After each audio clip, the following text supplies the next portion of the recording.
అధ్యక్ష అభ్యర్థిత్వ రేసు నుంచి వైదొలిగిన వివేక్ రామస్వామి ఉపాధ్యక్షుడి రేసులో ఉంటారా? ట్రంప్ కు పూర్తి మద్దతు ప్రకటించడం వెనుక వ్యూహం ఇదేనా? రిపబ్లికన్ పార్టీ నుంచి అధ్యక్ష రేసులో ఉన్న ఇతర అభ్యర్థులను వైదొలగాలని రామస్వామి ఎందుకు అడుగుతున్నారు?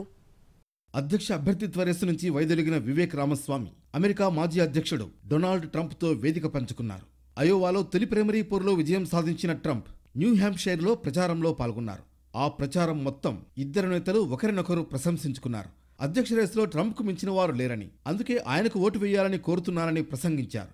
దీనిపై స్పందించిన ట్రంప్ వివేక్ మద్దతు లభించడం సంతోషంగా ఉందని, ఆయన మాతో కలిసి చాలా కాలం పనిచేస్తారన్నారు. దీంతో వివేక్ మద్దతుదారులు వైస్ ప్రెసిడెంట్ వివేక్ అంటూ నినాదాలు చేశారు.